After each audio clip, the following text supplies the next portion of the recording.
ఉమ్మడి వరంగల్ జిల్లా నర్సంపేటకి చెందిన కొంతమంది బాధితులు వచ్చారు. వీళ్ళ సమస్య ఏంటంటే అక్కడ బీఆర్ఎస్ మాజీ ఎమ్మెల్యే పెద్ది సుదర్శన్ రెడ్డి మా చేత బోర్లు వేయించుకున్నాడు, ఆ బోర్లు వేయించుకున్న పైసలు ఇస్తలేడు అని వీళ్ళు ఆందోళన చేస్తున్నారు. మరి ఏం బోర్లయ్యా ఏంది ఇది అంటే ఆయన అంటుండు, గవర్నమెంట్ ఆధ్వర్యంలో వేసిన బోర్లు కదా, మరి మేమెందుకు డబ్బులు ఇవ్వాలి, వాళ్ళకి గవర్నమెంట్ చెల్లించాలని ఆయన అంటున్నాడు. సో ఇట్లా వీళ్ళు దాదాపు ఒక 40 రోజులుగా రండమ్మా 40 రోజులుగా వీళ్ళు ఆందోళన చేస్తున్నారు. ఇగో మాజీ ఎమ్మెల్యే పెద్ది సుదర్శన్ రెడ్డి వల్ల అప్పుల పాలయ్యామని తమకు న్యాయం చేయాలని కోరుతూ ఆయనకు వ్యతిరేకంగా నర్సంపేటలో శుక్రవారం శ్రీ లక్ష్మీ బోర్వెల్స్ యజమానులు వీరమల్ల వెంకటరెడ్డి మోహన్ రెడ్డి ధర్నా చేశారు. 2016లో సుదర్శన్ రెడ్డి ఖానాపూర్, నర్సంపేట్, చెన్నారావుపేట మండలాల్లో బోర్లు వేయించినట. ప్రభుత్వం నుంచి బిల్లులు ఇప్పిస్తామని చెబితే వడ్డీలకు అప్పులు తెచ్చి బోర్లకు భారీగా పెట్టుబడి పెట్టినట. బిల్లుల కోసం 10 ఏళ్లుగా కాళ్ళరిగేలా తిరిగినా ఫలితం లేదు. ఇప్పటికైనా సుదర్శన్ రెడ్డి తమకు బిల్లులు చెల్లించాలని, లేకుంటే ఆందోళన కొనసాగిస్తామన్నారు. ఆయన ఏమంటే ఇదంతా కాంగ్రెస్ కుట్ర, ప్రభుత్వం వేసిన దానికి నేనెందుకు బిల్లులు ఇస్తా, గవర్నమెంట్ ఇవ్వాలి కదా అని ఆయన అంటున్నాడు. సో ఇట్లా వీళ్ళు పాపం ధర్నా చేస్తారు.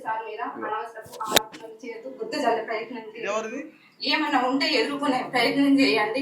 ఇంకా ఇంకా ఇంకా ఎంతగానో దిగజారుతారు మీరు. ఒకసారి అన్నారు, నేను మీ ఇంటికి వచ్చినప్పుడు ఆడలు డ్యామేజ్ చేస్తాను, ఆడలను తీసుకొచ్చి డ్యామేజ్ చేస్తాను కాదు, ఇప్పుడు నీకు డ్రైనేజ్ అయితే చెప్తున్నా. నేను ఎందుకు ఎరగని దాన్ని ఇంట్లో నుండి కాలు బయట పెట్టిన దాన్ని కాదు, ఇప్పుడు నీ మూలన కాలు బయట పెట్టడం జరిగింది. నేను దేనికైనా తెగిస్తా, ఇంకా ఇంతకింతకు దిగజారుస్తా. నువ్వు దిగి రాకపోతే నేను దేనికైనా తెగిస్తా. ఖబర్దార్ సుదర్శన్ రెడ్డి సార్ గారు చెప్తాను, ఇంతవరకు మర్యాద ఇచ్చింది ఎక్కువైపోయింది. దయచేసి ఆ ఆడియో ఎవరు పెట్టిల్లో వాళ్ళతోనే క్షమాపణ చెప్పాలి. ఇతన్ని శివంగి చేశారు, కడప దాటించి కాలు చేశారు. వరంగల్ జిల్లా నర్సంపేట నియోజకవర్గం టీఆర్ఎస్ పార్టీ మాజీ ఎమ్మెల్యే పెద్ది సుదర్శన్ రెడ్డి గారి 10 సంవత్సరాల బాధితులట. 15 కోట్ల నష్టం జరిగింది. ఎవరండి మోహన్ రెడ్డి ఎవరు, వెంకటరెడ్డి ఎవరు? మీరా? ఓకే, మీరమ్మా? ఓకే, ఒకసారి దగ్గరికి రండి. ఏం జరిగింది? నమస్తే, ఇట్రండి అన్న, ఇట్రండి. మీరు చెప్తారా, ఎవరు చెప్తారు? ఇట్రండి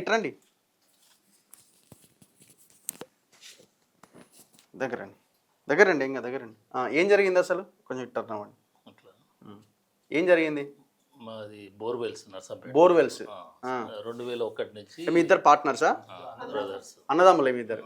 ఓకే. మాది 2001 నుంచి ఇప్పటిదాకా బోర్వెల్స్ నర్సంపేటలో బోర్లు వేసుకుంటాం, బతుకుతాం మేము. అయితే ఇక అందరికి రైతులకు ఇండ్లకు ఇట్లా వేసేది. ఈయన Sudarshan Reddy civil supply chairman అయ్యిండు 2016లో.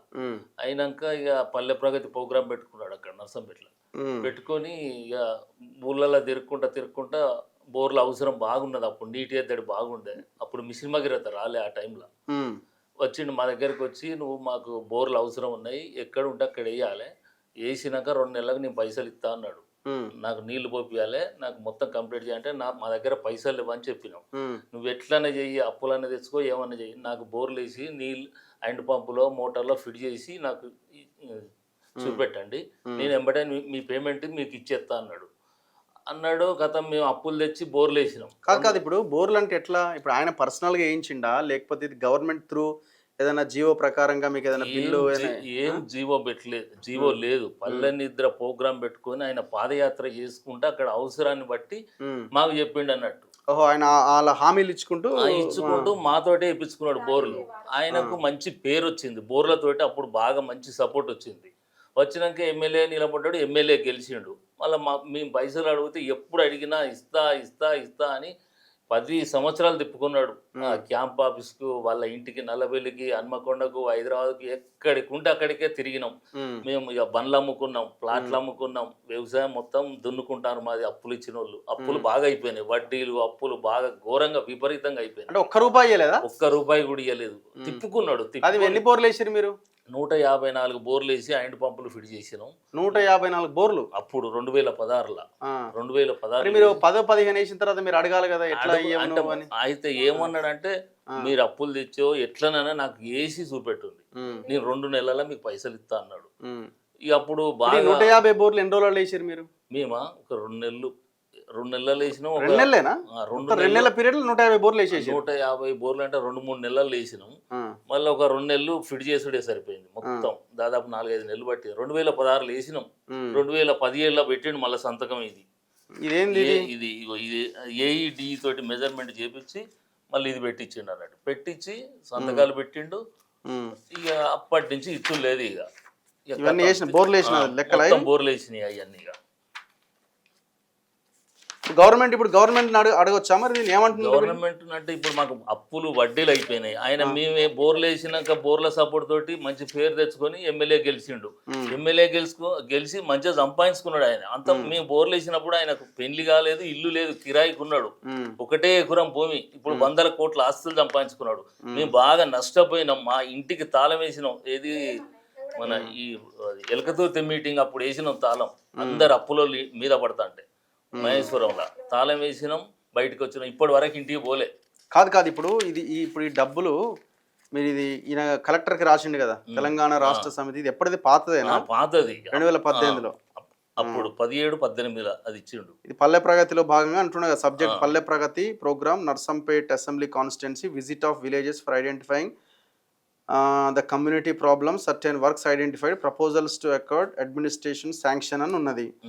ఖానాపూర్లో బోర్లు అని క్లియర్ గా ఇవన్నీ డేటా ఉన్నది. మరి ఇది సివిల్ సప్లై చైర్మన్ హోదాలు సివిల్ సప్లై చైర్మన్ హోదాలు P Sudarshan Reddy civil supplies chairman ఆ హోదాలో వేయించుకున్నారు. మరి ఏమన్నారు కలెక్టర్? ఏమన్నాడు కలెక్టర్? ఈయనే ఇస్తా అంటాడు ఎప్పటికి. కలెక్టర్ అడిగితే ఏమన్నారు? కలెక్టర్ దాకా మేము పోలే, నేనే ఇస్తా పైసలు, ఇస్తా అని జరుపుకుంటూ వచ్చిండు. మొన్న ఎలకతుర్తి మీటింగ్ అప్పుడు కూడా ఇస్తా అన్నాడు. 40-50 సార్లు పోయినాం. నేనే దానికి ఇన్ఛార్జ్ ఎలకతుర్తి మీటింగ్ లా. నేను ఇస్తా పైసలు, ఎన్ని కోట్లు వచ్చినా ఇస్తా, దాంట్లో మీరు నన్ను డిస్టర్బ్ చేయకుండి అని కెప్టెన్ లక్ష్మీకాంతారావు ఇంట్లోకి తీసుకుపోయి చెప్పిండు రూమ్ లా. కథ మళ్ళీ ఇయ్యలేదు, బోర్డు తిప్పిండు. ఇక మేము 45 రోజులు నిరసన నర్సంపేటలో పెట్టినాం. ఇప్పటికి ఇయాటికి 47 రోజులు. ఇయాటికి స్పందన ఎక్కడ పెట్టిన దీక్ష? నర్సంపేటలో వరంగల్ రోడ్డుకు మూల మీదనే. నమస్తే సుదర్శన్ రెడ్డి గారు. సార్ నేను మనతొలి వెలుగు రఘు మాట్లాడుతున్నా.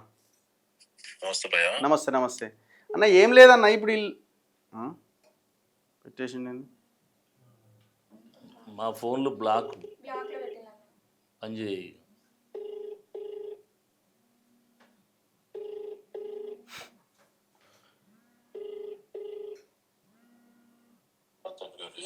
హలో అన్న. ఇప్పుడు వీళ్ళు ఏందన్నా, ఇప్పుడు వీళ్ళు ఏదో బోర్వెల్స్ వాళ్ళు వచ్చారు తెలుసా ఇష్యూ? మీ దగ్గరికి వచ్చిన చాలా మంది దగ్గర పోయిల్లన్నా. ఇష్యూ ఏంటంటే, నేను ఎమ్మెల్యేగా ఉన్నటువంటి సందర్భంగా వాళ్ళు ఇష్యూలు అని చెప్పి వాళ్ళు చెప్తారు. డిపార్ట్మెంట్ ఎక్కడ కూడా నిర్ధారణ చేయడం లేదు. అయితే నేను ఎమ్మెల్యే ఉన్నప్పుడు కూడా ఎస్డిఎఫ్ లో నియోజకవర్గానికి సంబంధించిన రిక్వైర్మెంట్ ఏమేమైతుందో అవన్నీ కూడా మొత్తం కంప్లీట్ గా ఒక పని కూడా పెండింగ్ లేకుండా అన్ని కూడా తీసుకోవడం జరిగింది. మంజూరు తీసుకున్న ఎప్పుడు ఎన్నికల 3 నెలల ముందు తీసుకున్న తర్వాత నా బాధ్యత అయిపోయిందన్న. మంజూరు ఇచ్చినాం. తర్వాత ప్రాసెస్ చేయాల్సింది ఎవరో మీకు తెలుసు, మీ సీనియర్ జర్నలిస్ట్ కదా. ప్రాసెస్ డిపార్ట్మెంట్ చేయడము, వీళ్ళు ఒకరు వేసి ఉంటే చేయించుకోవడం లాంటిది వాళ్ళ సబ్జెక్ట్. అది అంటే నేను వ్యక్తిగతంగా నేను డబ్బులు ఇవ్వాలి 15 కోట్లు బోర్లు వేయడం వల్ల వాళ్ళు 40-50 బోర్లు వేసినట వేస్తే 15 కోట్లు అప్ అయింది అని చెప్పి వాళ్ళ ఫ్లెక్సీలు పెట్టడము, మున్సిపాలిటీ ఎన్నికల సందర్భంగా టెంట్ వేయడము అలాంటివి చేసిండ్రు. అయినా నేను ఏమనలేదు ఎవరిని, ఎక్కడ కూడా నేను పట్టించుకోలేదు. ఇష్యూ ఏంటంటే యాజ్ ఎ ఎమ్మెల్యేగా నేను నా దృష్టికి వచ్చిన సమస్యని అటెండ్ చేసిన. మిగతాది ఎవరు చేయాలనేది మీరు సీనియర్ జర్నలిస్ట్ గా. ఇప్పుడు అదే ఇప్పుడు వాళ్ళు ఏమంటున్నారంటే, ఆయన పర్సనల్ గా మమ్మల్ని అప్రోచ్ అయ్యిండు, మీరు 2 నెలల్లో మీకు పైసలు ఇచ్చేస్తా, 150 బోర్లు పర్సనల్ గా అప్రోచ్ అవుతారా ఎమ్మెల్యే అనేది ఒకసారి మీరు చూడండి. తర్వాత నా గురించి మీకు తెలుసు కదా, నేను ఎవరిని మాట్లాడను, ఎవరితో మాట అనిపించుకోవాలి ఇప్పటి వరకు. సో ఇష్యూ ఏంటంటే, వాళ్ళు ఆడ మంజూరు అయినటువంటి బోర్లు అక్కడ ఉన్నప్పటికీ ఇప్పుడు అధికార పార్టీ ఎమ్మెల్యే ఉన్నాడు. నాకంటే ముందు ఆయన ఎమ్మెల్యే ఉండే మాధవరెడ్డి గారు, తను కూడా ఈ రకమైన పెండింగ్ పనులు పెండింగ్ బకాయిలు ఏమైనా ఉండుంటే అవి కూడా నేను కూడా ఇష్యూస్ అన్ని సాల్వ్ చేస్తాను నేను ఎమ్మెల్యే వచ్చిన తర్వాత. అంటే ఇప్పుడు నా పాయింట్ ఒకటే, వీళ్ళు బోర్లు వేసింది వాస్తవమే కదా, బోర్లు వేసింది అయితే వాస్తవమే కదా, డిపార్ట్మెంట్ నిర్ధారణ చేయాలి కదా. డిపార్ట్మెంట్ ఎమ్మెల్యే అప్పుడు ఎవరు ఎక్కడ కూడా రాసి ఇవ్వటం లేదు. డిపార్ట్మెంట్ ఇచ్చారు కదన్నా, వీళ్ళు లెక్క పెద్ద లెక్కనే ఉంది కదా.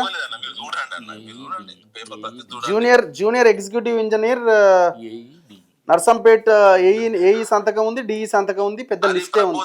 అది ప్రపోజల్ అది వీళ్ళకని కాదు, మొత్తం ఏరియాకు ఎన్ని కావాలనేటువంటిది ప్రపోజల్ అన్నది. అంటే ఇప్పుడు వీళ్ళు బోర్ కాదు ఇప్పుడు వీళ్ళు వేసినట్టు కాదది వీళ్ళు అన్న వేసినట్టు కాదు. నేనేమంటున్నా అంటే ఇప్పుడు మీరు లోకల్గా ఎమ్మెల్యేగా పనిచేశారు, ప్రతి గ్రామము ప్రతి వార్డు అంతా మీకు అప్డేట్ ఉంటుంది. ఇప్పుడు వీళ్ళు బోర్లు వేసింది వేయలేదన్నది అయితే మీకు తెలుస్తుంది కదన్న. నేను మళ్ళీ ఏమంటున్నా అంటే వీళ్ళు నా కాన్సెంట్ అనేది వీళ్ళకు లేదు, నేను వీళ్ళకి చెప్పలేదు. మరి ఎవరు చెప్పుంటారు? ఎవరు వాళ్ళకు చెప్తే తెలుసు, వాళ్ళకి తెలుసు ఎవరు చెప్పిండ్రు, వాళ్ళే చెప్తారు. వాళ్ళు చెప్పినటువంటి ఎవిడెన్సెస్ కూడా ఉన్నాయి, వాళ్ళకి ఎవరో చెప్పిండ్రు. సో దాని వల్ల మా ఫాలోవర్ ఉండే ఆయన ఇప్పుడు లేడు, కాంగ్రెస్ లో ఉన్నాడు, ఆయన లీడరు, ఆయన చెప్పిండని వీళ్ళు అంటారు. సో అప్పటి నుంచి అట్లే ఉంది. దాని తర్వాత కూడా మంజూరు అనేది మా ప్రభుత్వం ఉన్నప్పుడు మంజూరు ఇచ్చినాం. ఆ జీవో ఉంటది, ఆ ప్రొసీడింగ్ ఉంటది, ఒకసారి చూడండి. తర్వాత గవర్నమెంట్ వచ్చిన తర్వాత కొత్త గవర్నమెంట్ వచ్చిన తర్వాత వాళ్ళు ఏం చేసిండ్రు, ఈ వర్క్లన్నీ కూడా వాళ్ళు ఆపేస్తారు కొత్త గవర్నమెంట్. అప్పుడు కొత్త ఎమ్మెల్యే గారు వాళ్ళు దాన్ని ఇష్యూ అటెండ్ చేయాలి. అది ఒకవేళ పబ్లిక్ ఇష్యూ అయి ఉంటే, వ్యక్తిగతంగా నేను కాదు కదనే. ఇప్పుడు నా పాయింట్, 15 కోట్ల మోసం చేసిన అని చెప్పి వాళ్ళు ఏకదం టెంటేషన్ మున్సిపాలిటీ ఎన్నికల సందర్భంగా చేసిన తర్వాత నేను ఇష్యూని ఎట్లా అటెండ్ చేయగలుగుతాను? నేనేమంటున్నా, ఇప్పుడు ఒకవేళ ఇది గవర్నమెంటే చెల్లించాల్సిన అవసరం ఉంటే మరి వీళ్ళ పక్షానన్నా మీరు పోరాటం చేయాలి.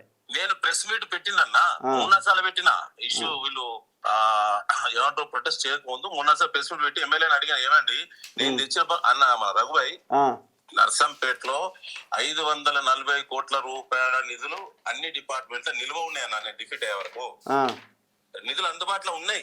ఇంకోటి వీళ్ళ తర్వాత వచ్చిన పనులు కూడా ఎమ్మెల్యే గారు వీళ్ళతో పాటు చేసినటువంటి వాళ్ళు ఎవరైతే ఉన్నారో, వీళ్ళు ఉన్నటువంటి దాని మీద ఎవరైతే వీళ్ళకంటే ముందు చేసినటువంటి వాళ్ళు ఉన్నారని చెప్పి అన్నారో, కాంగ్రెస్ వాళ్ళు మాత్రం రికార్డ్ చేసుకున్నారు. వాళ్ళు బిల్లులు వచ్చినాయి ఇప్పుడు. అర్థమైంది కదా నీకు ఇష్యూ? ఒక్క నిమిషం. అయితే అప్పటి కూడా మన ఏరియా కదా, మనకి ఎందుకు వ్యక్తిగతమైన ఇష్యూ కాదు కదా అని చెప్పి ఇష్యూ అటెండ్ చేయడానికి కూడా ప్రయత్నం చేసినాము. చేయకపోవడం ఇష్యూ లేదు ఎక్కడ, ప్రయత్నం చేసినాము. సో వారి ఉద్దేశాలు ఏంది, మొత్తం 15 కోట్ల అప్పు అయింది అనంటే వీళ్ళు వేసిన బోర్లు ఎన్ని, అప్పు 15 కోట్లు ఎట్లయితే అది మ్యాచ్ కాలే కదా. ఇప్పుడు నా పాయింట్ ఏంటంటే, సరే వాళ్ళ డబ్బులు ఎంత ఏందన్నది పక్కన పెడితే, ఇప్పుడు వీళ్ళు వ్యాపారం చేసుకునే వాళ్ళు గ్రామాల్లోకి వెళ్ళి బోర్ వేసి బోర్ పెట్టాల్సిన అసలు ఆలోచన వీళ్ళకి ఎందుకు వస్తుంది? ఎవరో ఒకరు చెప్తేనే, ఎవరో ఒకరు ఆ పని చేయిస్తేనే కదా ఇది జరిగేది. చెప్పిన దగ్గరికి పోవాలి వాళ్ళు. అసలు ఎట్లా చెప్తారు వాళ్ళు? మీరు కాంగ్రెస్ అంటున్నారు కాదు, మీరు కాంగ్రెస్ అధికార పార్టీలు వాళ్ళ దగ్గర పోరు. అదే అంటారు. ఇప్పుడు మీరు కాంగ్రెస్ అంటున్నారు, కాంగ్రెస్ వాళ్ళు మిమ్మల్ని అంటున్నారు. నేను ఎక్కడ దానికి ఎట్లా బాధ్యని, ఎంతవరకు బాధ్యని పోనీ వ్యక్తిగతంగా అనద్దు కదనే, వ్యవస్థ పరంగా. మీరు అన్న ఒక పాయింట్ ఏమని, ఓకే వీళ్ళు కనుక వేసినట్టు అయితే వాళ్ళకి మద్దతుగా మీరు మాట్లాడాలంటే అది కరెక్ట్, అది మాట్లాడతాం. కానీ అది మాట్లాడే పరిస్థితి ఇప్పుడు వ్యక్తిగతంగా నేనే మోసం చేసిన, లేకపోతే మా పార్టీ ఫండ్లకి వెళ్ళి ఇవ్వాలి అని ఇలాంటి పెట్టడం చేయడం. మీరు అధికారంలో ఉన్నప్పుడు ఎందుకు క్లియర్ చేయలేకపోయినారన్న? మీరు ప్రొసీడింగ్స్ ఇచ్చినారు, అదంతా చేసినారు కదా, మరి ఎందుకు క్లియర్ చేయలేకపోయినారు? డెవలప్మెంట్ అనేది రొటీన్ ప్రాసెస్, అది ఎప్పటికీ ఆగదు, మీకు తెలుసు. వినవనే ఇప్పుడు పాత గవర్నమెంట్ లో ఉన్నటువంటి మొత్తం మంజూరైన పనులు లేదా ప్రోగ్రెస్ ఉన్న పనులు అన్ని కూడా అయితే, దాని తర్వాత కూడా ప్రోగ్రెస్ ఉంటే తర్వాత కూడా మళ్ళీ కొత్తగా మంజూరు చేసుకుని రికార్డ్ చేసుకుంటారు కదా. ఒకవేళ పని అయ్యి ఉంటే అక్కడ వినవనే అది డిపార్ట్మెంట్ చేయాలి. ప్రజాప్రతినిధిగా నేను నా సీట్ లో ఉన్నటువంటి ఎమ్మెల్యే మాధురెడ్డి గారు ఇవ్వాలి. ఆయన ఆయన ప్రొవోకేట్ చేస్తాడు, వదిలేస్తాడు. ఎట్లా ఇప్పుడు వీళ్ళు అన్యాయం అయిపోయారు కదా, మీ మధ్యలో వీళ్ళు బలైపోయారు కదా.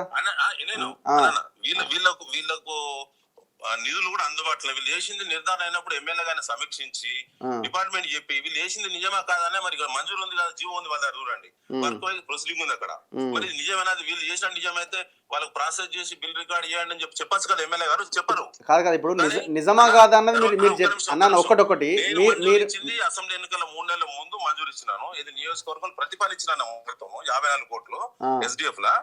తర్వాత దాన్ని ఆపిండు ఎమ్మెల్యే గారు.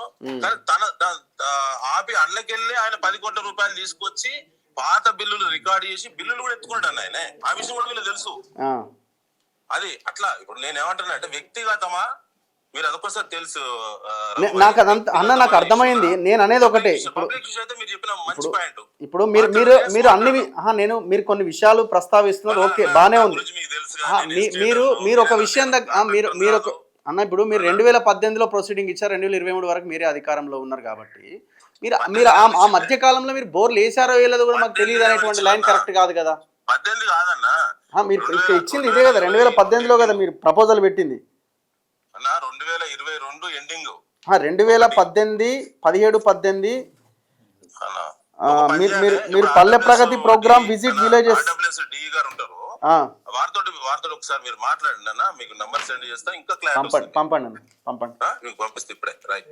ఓకే. ఎమ్మెల్యే ఎవరైనా దొంతి మాధవరెడ్డి. మాధవరెడ్డి ఒక్క నిమిషం.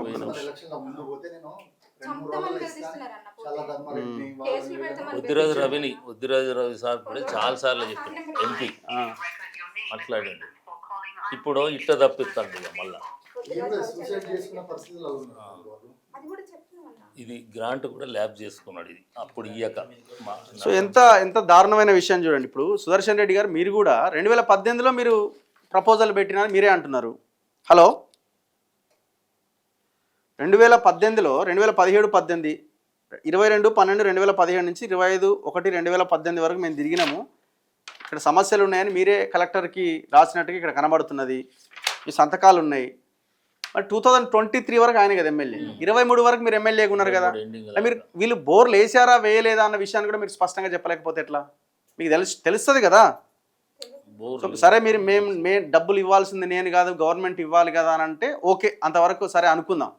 కానీ మీరు అసలు బోర్లు వేశారా వేయలేదా, ఎన్ని బోర్లు వేశారు అనే క్వశ్చనే వాళ్ళ మీద వస్తుందంటే మరి ఏం కనుక్కున్నట్టు మీరు?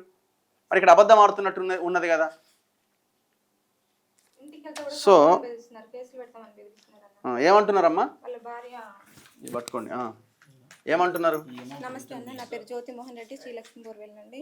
మీకు కొంచెం వెనక్కి జరగండి, ముందుకు రామ్మా. మేము 47 రోజుల నుండి నిరసన చేస్తాను. ఎక్కడ చేస్తున్నారు? నర్సంపేట వరంగల్ రోడ్కి చేస్తాను. ఓకే. ఇదే బాధలు వ్యక్తం చేస్తూ ఆడియోలు కూడా పెట్టడం జరిగింది అన్న. ఇంటికి పలుమార్లు తిరగడం జరిగింది. మరి తెలంగాణ భవన్ దానికి పోతే హరీష్ రావు సార్ కూడా మీకు ఛార్జీలు కూడా రావు, మీరు వెళ్ళిపోండి అన్నారట. మేము బతికే పరిస్థితి లేదు, సూసైడ్ చేసుకున్న పరిస్థితి ఉంది, బతకలేమని సూసైడ్ నోట్లు కూడా వాట్సాప్ లో పెట్టడం జరిగింది. చనిపోలు అన్నట్టుగానే వాళ్ళ రిప్లై ఉంటుంది, మొత్తం బ్లాక్ లో పెట్టేసిండు. వాళ్ళ ఇంటికి వెళ్ళినాము, అడగడానికి పోతే కేసులు పెడతామంటున్నారు. వాళ్ళ భార్య వాళ్ళ డ్రైవర్ నర్సారెడ్డి కూడా చంపుతామని బెదిరిస్తున్నారు సార్. మేము అడిగేది మాత్రం మా కష్టార్జితాన్ని అడుగుతాను. అప్పటి నుండి ఇప్పటిదాకా తను నమ్మి మేము మోసపోయినాము. తన మాట విని అప్పులు తెచ్చినందుకు అప్పుల వల్ల లీస్ట్ కూడా ఉన్నదన్న, కాకపోతే తెలుసుకోండి. మేము జెన్యున్గా ఉన్నాం కాబట్టి మేము వచ్చినాం. మరి మమ్మల్ని చావమంటారా బ్రతకమంటారా, ఎవ్వరు ఏ విధంగా మేలు చేస్తారు, మాకు న్యాయం కావాలని వచ్చినామన్న. ఇప్పుడు ఎమ్మెల్యే దగ్గరికి పోయారు, ఇప్పుడున్న ఎమ్మెల్యే దగ్గరికి ఆయన ఏమంటారు? గ్రాంట్ వచ్చినప్పుడు ఏమన్నా ఉంటే నేను అడ్జస్ట్ చేస్తే ఎంతో కొంత అని అన్నాడు. కానీ నష్టం బాగా జరిగింది. ఇప్పుడు ఈ నష్టం ఎట్లా అనేది మాకు అర్థమైతే లేదు అసలు. ఎట్లా మేము మా ఆస్తులు మొత్తం అమ్మినా అప్పులు తీర్తలేవు, బండ్లు పోయినాయి, మా వ్యవస్థ అంతా ఆయనకు పేరు వచ్చింది సుదర్శన్ రెడ్డికి. ఇప్పుడు ఆయన ఏమంటాడంటే ఇప్పుడు వీళ్ళు ఎన్ని బోర్లు వేసినా కూడా మాకు క్లారిటీ లేదు. సంతకాలు పెట్టిన ఇప్పుడు సంతకాలు కనిపిస్తున్నాయి కదా, పిచ్చోళ్ళని తిరిగినట్టు తిరుగుతాను.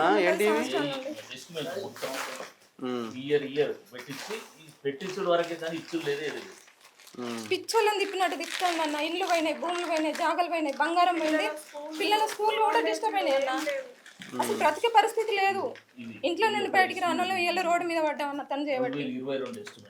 2022 డి నెంబర్ ఉందా? ఉన్నది, ఇవ్వండి. ఇవన్నీ ఎస్టిమేషన్స్ ఇవన్నీ ఉన్నాయి కదా, అన్ని ఉన్నాయి అన్న, అన్ని ప్రూఫ్స్ ఉన్నాయి. అందుకే అడిగి రావట్లేదు అన్న. కనీసం ఆడికి వచ్చి మా వల్ల నష్టపోయింది కదా, మరి మీరు న్యాయం చేస్తాం, మీరు ఎందుకు వచ్చి? ఆయన ఏమంటాడంటే మేము ఆల్రెడీ బిల్లులో బకాయిలు ఉన్నాయి, అందులో కావాల్సిన ఫండ్ ఉన్నది, వాళ్ళు ఇస్తలేరు అంటాడు. ఇప్పుడు విన్నారు కదా మీరు ఏమంటారు? తనకు వచ్చిన గ్రాంట్లు ఏమైనా ఏం చేసిండంటే లాస్ట్ ఎలక్షన్లు 2023 ఎండింగ్ అయిపోతాయని SDF గ్రాంట్ లో పెట్టిండు. కోడ్ వచ్చింది, 3 రోజులకు కోడ్ వచ్చింది, 45 లక్షలు పెట్టిండు. 45 లక్షలు పెట్టంగానే అది ల్యాబ్స్ అయిపోయింది. 3 రోజులలో ఎట్లా చెప్తారని డిపార్ట్మెంట్ గతాన్ని పట్టుకొని జీవో వచ్చింది అని చెప్తుండదు. ఇప్పుడు ఇదంతా 8 కోట్లు రిటర్న్ పోయా, 8 కోట్ల రూపాయలు రిటర్న్ 8 కోట్ల 66 లక్షలు పోయినాయి. 8 కోట్ల 66 లక్షలు ఎప్పుడు ఎలక్షన్స్ ముందు, ఎలక్షన్లు అయిపోయినాక 2023 ఎండింగ్ ఎలక్షన్లు అయిపోయినాయి కదా, 24లో ఓడిపోగానే రిటర్న్ పోయింది. ఈ గ్రాంట్ లో పెట్టు అని నర్సంపేటలో ఉన్న పెద్ద మనుషులు TRS CDP grants labs total amount 8,66,28,132 రూపాయలు. నర్సంపేటలో ఉన్న పెద్ద మనుషులతో అందరితో చెప్పించినాం ఈ గ్రాంట్ లో పెడుతూ. పెద్ద మనుషులు చెప్పినప్పుడల్లా ఇస్తా అన్నాడు. అంతా తెలుసు ఆయనకు, ఆయన పేరు వచ్చింది, ఆయన వేయించుకున్నాడు. ఇప్పుడు ఆయన మీదకెళ్ళి నెట్ ఎత్తాండి, నాకేం సంబంధం లేదు. మేము బోర్లు వేసినప్పుడు ఆయనకి ఇల్లు లేదు, కిరాయికి ఉన్నాడు. పెళ్లి కాలే, ఇప్పుడు సంపాదించుకున్నాడు, ఆస్తులు సంపాదించుకున్నాడు, అన్నిట్లో ఉన్నాడు మంచిగా, కానీ పట్టించుకుంటలేడు అసలు. మీ ఎమ్మెల్యే ఫోన్ నెంబర్ కలుస్తలేదు, అదే నెంబరా? ఆయన కాలంలోనే ఇది. ఈ కాంగ్రెస్ వచ్చి 2 సంవత్సరాలే కదా, ఇప్పుడు వీళ్ళ మీద పెడతాను మళ్ళీ. కాంగ్రెస్ వాళ్ళ మీద పెడతాను. నేను 8 సంవత్సరాలు ఏం చేశాను? ఆయన దగ్గర కొన్ని రోజులు వాయిదా ఓకే. సంవత్సరం 2-3 సంవత్సరాలు తిరిగి ఏమంటాడు వద్దిరాజు రవిచంద్ర? ఆయన తిట్టిండు, తప్పు ఇది ఇట్లా. కలుస్తలేదు, ఆ నెంబర్ కలుస్తలేదు. డి నెంబర్ ఏది? వీళ్ళందరూ వేయించిన వాళ్ళు సంతకాలు పెట్టిండ్రు విలేజ్లలో. అన్ని ప్రూఫ్స్ ఉన్నాయి. ఓహో, బోర్లు వేయించిన తర్వాత విలేజ్ లో ఇక్కడ అన్ని సంతకాలు పెట్టిండ్రు. ఆయన మొత్తం పెట్టిండు, అందరు ఆ లీడర్లే, టిఆర్ఎస్ పార్టీ నాయకులే, మొత్తం నాయకులే వాళ్ళంతా. అందరితో ఇప్పుడు మీరు ఏ ఇయర్ లో ఈ బోర్లు వేసింది అంతా? 2016లోనే 16 వేసి వేసినాక 17 ఏళ్ళ సంతకం పెట్టిండు, 17, 18. అప్పుడు అప్పటి నుంచి 2 నెలల పైసలు ఇస్తా అన్నాడు, ఏసుడు అయిపోగానే 2 నెలలు అన్నాడు. ఇప్పుడు ఫండ్స్ ఉన్నాయి, ఇప్పుడు కూడా ఉన్నాయి, మేము దిగిపోయేటప్పటికంటే దిగిపోయే ముందు వరకు ఎందుకు ఇవ్వలేదు? ఇన్ని వాళ్ళు బోర్లు వేసి కూడా అప్పటికి 5 సంవత్సరాలు అయింది కదా. 8 సంవత్సరాలు. 8 సంవత్సరాలు చేయండి. నాకేం తెలియదు అంటారు, ఆయన ఏముంది తెలుసు, సారే చూసిండు మొత్తం. సారే అందరు బాధపడతాను అన్న, మామూలుగానే చాలా మంది బాధపడతాను. అన్ని రోడ్ ఎక్కిందని అప్పులను బతికే పరిస్థితి లేదు, మేము బతికే పరిస్థితి లేదు, అమ్మే పరిస్థితి లేదు, అన్ని పోయినాయి. ఇది 2017-18 ఎస్టిమేట్లు. ఇట్లా పెట్టి ఇచ్చిండు కానీ. సో ఇప్పటికైనా సరే. హలో భయ్యా, నమస్తే. నమస్తే, నేను రఘు మాట్లాడుతున్నా, తొలి వెలుగు జర్నలిస్ట్. హలో భయ్యా, ఏఈ గారా? ఏఈ గారా? నేను జర్నలిస్ట్ రఘు మాట్లాడుతున్నా, మన తొలి వెలుగు నుంచి. ఇప్పుడు వీళ్ళు ఉన్నారు కదా, ఈ నర్సంపేటలో దీక్ష చేస్తున్నారు కదా, ఈ 45 రోజులుగా వీళ్ళు బోర్లు పైసలు రావాలని, బోర్లు వేసిన పైసలు రావాలని. ఇది ఏంది బ్రదర్ ఇది? అంటే మన దగ్గర డిపార్ట్మెంట్ దగ్గర ఏమన్నా ఉన్నదా వీళ్ళ డాక్యుమెంట్ కానీ ఏమైనా? సార్ ఇది అంటే యాక్చువల్ గా మాకు తెలియదు సార్, ఇది మాకు చెప్పకుండానే వేసిండ్రు అది వాళ్ళు బోర్డు. ఇప్పుడు అది before last time MLA elections అప్పుడు, బిఫోర్ దట్ ఆ టైంలో వేసుకుంటా పోయారు వీళ్ళు. ఏంటంటే ఎందుకు వేస్తారని మాకు అసలు ఇన్ఫర్మేషన్ లేదు, వేసేది ఎక్కడ వేస్తారు ఏందనేది మాకు ఏం తెలియదు అది. ఓకే, మరి తర్వాత అప్రూవల్స్ కోసం మీరు వీళ్ళు లెటర్ పెట్టారా? హలో బోర్ సిగ్నల్ లేదు. హలో బ్రదర్, వినబడుతుందా? హలో భయ్యా, తర్వాత లెటర్ పెట్టారా అంటున్నా, బోర్లు వేసిన తర్వాత? మొత్తం అన్ని తిరిగి చూసిండు సార్. తర్వాత తెప్పిస్తున్నారు, కావాలంటున్నారు. ఇవన్నీ చేసిన బోర్లన్నీ అయితే వాళ్ళ ఇన్ఛార్జ్లు కొంతమంది ఉండే సార్ అక్కడ లొకేషన్ అంటే మండలంలో. ఓకే, నెట్వర్క్ కలుస్తలేదు. సరే, ఏదేమైనా ఇప్పుడున్న గవర్నమెంట్ అయినా క్లియర్ చేయాల్సిన అవసరం ఉంది. సుదర్శన్ రెడ్డి గారు, మీరు తప్పించుకుంటే కాని పని అది. ఎందుకంటే మీ హయాంలో ఇప్పుడు వీళ్ళు ఎమ్మెల్యే కదా, ఎమ్మెల్యే చెప్తుంది కదా అని చెప్పి మీరు పల్లె నిద్ర చేసుకుంటా పోతామంటే మీ వెనకాల నుంచి బోర్వెల్ నడుచుకుంటా వస్తున్నది, బోర్లు వేసుకుంటూ పోతున్నది. మీకు తెలుసు కదా. మరి 5-6 ఏళ్ళుగా అది ఎందుకు క్లియర్ చేయలేకపోయినారు? ఏమనంటే మళ్ళీ డెవలప్మెంట్ కదా, ఒకదాని తర్వాత ఒకటని మాట్లాడుతున్నారు. ఆ లోపు మీ అధికారం పోయింది, పక్కన పడేసారు వీళ్ళు. ఇప్పుడు వీళ్ళు నష్టపోవాల్సిన పరిస్థితి. వీళ్ళు ఎందుకు నష్టపోవాలా? ఇప్పుడు వీళ్ళు ప్రైవేట్ బిజినెస్ చేసుకునే వాళ్ళు, వ్యాపారం చేసుకునే వాళ్ళు, గా ఊర్లో బోర్ అవసరం ఉందని చెప్పి వీళ్ళే వెళ్ళి అక్కడ బోర్ వేస్తారా? ఎవ్వరు చెప్పకుండానే. వాళ్ళకేం అవసరం? 150 బోర్లు వేయాల్సిన అవసరం ఏం అవసరం? సో మొత్తం ఈ లీడర్లు అంతా కలిసి వీళ్ళని నిండా ముంచేసారు. సో ఏందమ్మా, ఏం చేయాలనుకుంటున్నారు మీరు? న్యాయం కావాలి. మేము ఆవేదనను కూడా ఆడియో రూపంగా కూడా బయటకు వదలడం జరిగింది.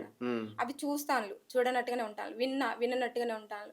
టోటల్ గా చెప్పాలంటే ఈయన కూడా అన్నాడు, మన తెలంగాణ భవన్ దానికి వచ్చి మాకు సూసైడ్ తప్ప వేరే ఆప్షన్ ఏం లేదు, చేస్తామన్నా కూడా పట్టించుకోవట్లేదు. అంటే మంది ప్రాణాలు అంత అది ఉన్నాయి అన్నట్టు. సరే, చూద్దాం, దీని మీద ఖచ్చితంగా ఫాలో అప్ చేద్దాం. మొత్తం బ్లాక్ లో పెడితే ఇవన్నీ లెటర్లు ఆయన చాలా సార్లు పంపించినాం, ఏం రెస్పాన్స్ లేదు, అధికారం పోయింది కాబట్టి మేము ఏం చేయలేమన్నది వీళ్ళు. అధికారంలో ఉన్న వాళ్ళు చేసిరు కదా అని వాళ్ళు. మరి ఎవరు చేయాలి? వీళ్ళ సమస్యని పరిష్కారం ఎవరు సూచించాలి? అధికారం నుండి 8 సంవత్సరాలు అయింది. ఆయన అప్పుడు 8 సంవత్సరాలు సివిల్ సప్లై చైర్మన్ 3 సంవత్సరాల నాడు, ఎమ్మెల్యే 5 సంవత్సరాల నాడు అప్పుడు చేయలేదు. ఇప్పుడు వచ్చిన ఎమ్మెల్యే మీదకి నెడతాను. వీళ్ళు ఎట్లా సపోర్ట్ చేస్తారు మనకు? ఎవరైతే వేసింది మాకు వాళ్ళకు, కావాల్సింది న్యాయం పేరు వచ్చింది వాళ్ళకు. ఈయన దగ్గర పోతే నేను ఉన్నప్పుడు చెప్తా తీయని అన్నాడు అంతే. ఇక ఏం చేస్తాం మనం? ఇక సరే చూద్దాం, దీన్ని ఫాలో అప్ చేద్దాం ఖచ్చితంగా. మీ దీక్ష కంటిన్యూ అవుతూనే ఉంది, కంటిన్యూ అవుతున్నది వీళ్ళ దీక్ష. చూద్దాం ఎప్పటిలోగా దీని సమస్య పరిష్కారం దొరికేంత వరకు ఖచ్చితంగా వీళ్ళ పక్షాన మనం నిలబడి కొట్లాడే ప్రయత్నం చేద్దాం. రేపు మళ్ళీ కలుద్దాం. చూస్తూనే ఉండండి మన తొలి వేళ.